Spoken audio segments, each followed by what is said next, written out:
Hello and welcome back to Homesteading Northern Michigan. Today we're going to be doing some maintenance. I do about every 2 blades or so. I was asked in the comments if I could demonstrate how I changed the blade on my Woodland Mills Hm122. So here you go, my friend. If you have any kind of questions about this machine here, feel free to leave a comment, or you can send me an email at homesteadingnorthernmichigan@gmail.com. Enjoy the video, my friends.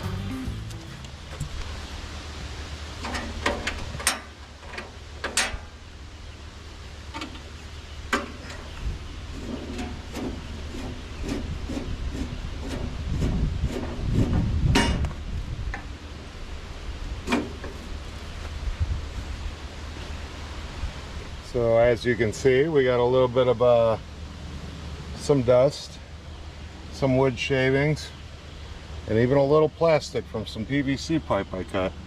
So what we're going to do, we're going to take this blade off and we're going to clean this out thoroughly. Now you want to back this handle off till she's loose. Nice and easy here. See, we got a gap there. Push it in now. And you can see that moves this piece right here for this big wheel here. So now we're going to remove this blade. Right, shimming it out of the guide blocks real easy. 'Cause even though she's dull, she can still cut you. There we go.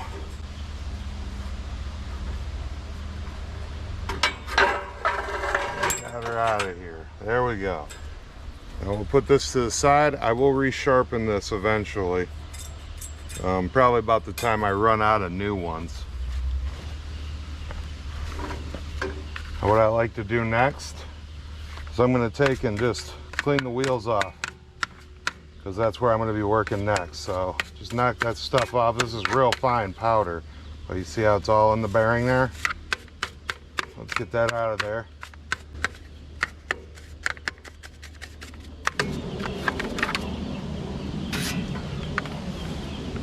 Now that we got the wheels cleaned off, we can feel a little bit on the back of this belt. This belt don't feel too loose. It's not supposed to be extremely tight. You will stretch them out.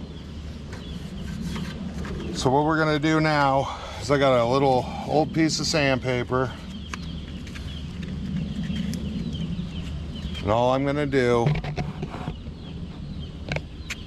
is hold it lightly on this wheel while I spin it. And that will knock off all the little bumps and stuff. That's not good for your blade and your tracking. So if you want a clean cut, make sure these are clean. You want them to be smooth. Now if you sand too hard or you sand too long, you're gonna end up changing the, I'm guessing it would be the camber of the blade, and it will push it out. So you don't want to sand too hard and you don't want to sand too long. You just want to knock the bumps off. You're not trying to expose new rubber or anything. We're going to do the same thing, but with the belt here. So we're going to kind of hold it, being careful. You don't want to grab this and run your fingers through that belt and that pulley. But you can see right here that you got some buildup here. So we're just trying to remove that. It only takes a few passes.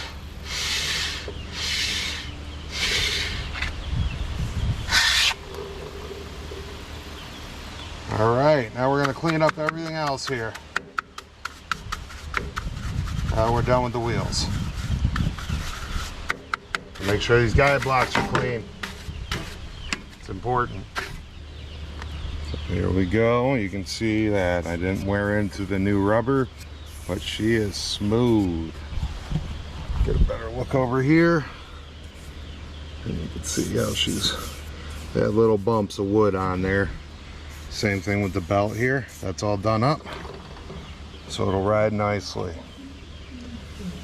Everything's clean. All the spots with the bearings cleaned out. So what we're going to do next, let's put this new blade on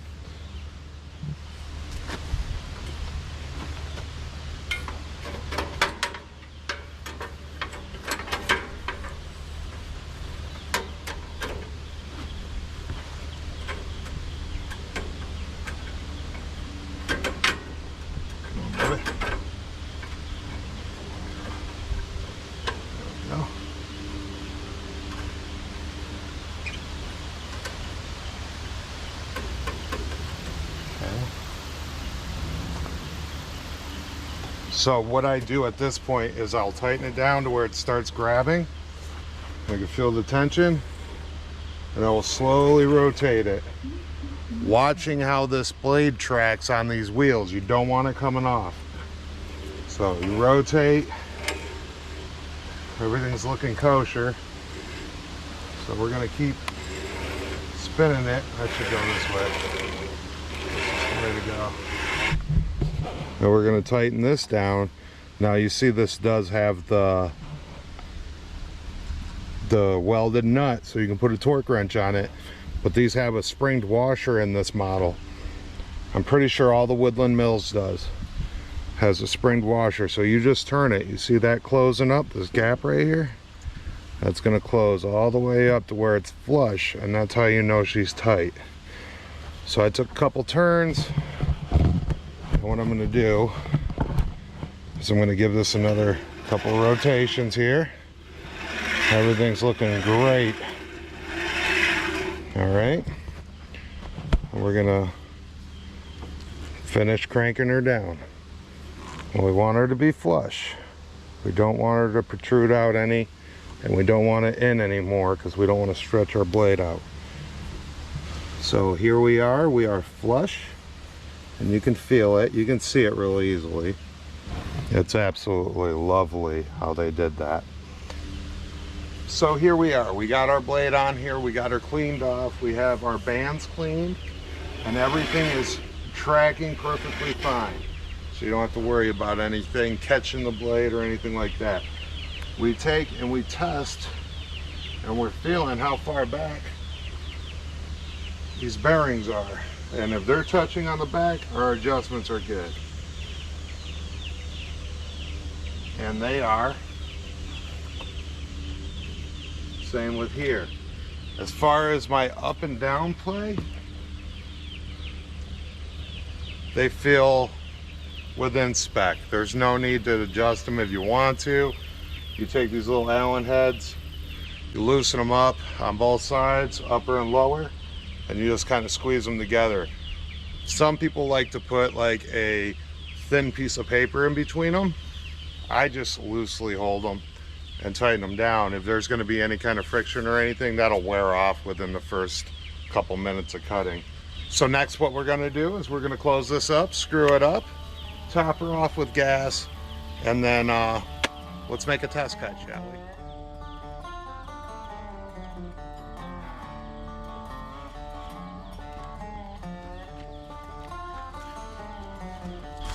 Well, there I had my first part go out on here. You see the threads are all stripped out and stretched. I'm hoping that was a faulty tempering or something. Anyways, I contacted Woodland Mills via Facebook, and they sent me the entire arm plus an extra one of these. Before going and unbolting the arm and everything, I'm going to take and just replace this piece, and let's see if it works. Okay, so we have our new piece. Like I said, they also sent me the long green arm that I'm going to be screwing this into, but if I don't have to take bolts out, well, I'm not going to take any bolts out. So let's get this put on here, and hopefully that works just fine. The long green piece also came with an extra one of these, covered under warranty.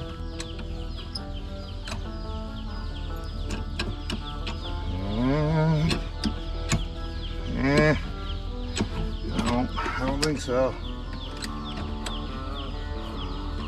I think the threads are damaged in here also.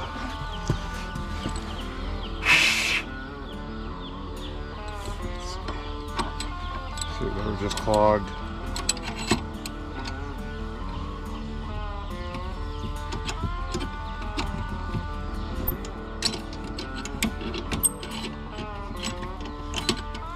Oh, there we go. There we go. It just must have been a clogged thread. And she's protruding out, not as wobbly. Seems like it was more wobbly last time. So let's go ahead and load this log up and make our cut. I think my battery's dead.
Well, my friends, that concludes this episode of Homesteading Northern Michigan, how to replace a sawmill blade on a Woodland Mills Hm122. If you found this useful, hit that subscribe button. Ring the notification bell if you want to be up to date on future uploads. Have a very blessed day. Peace.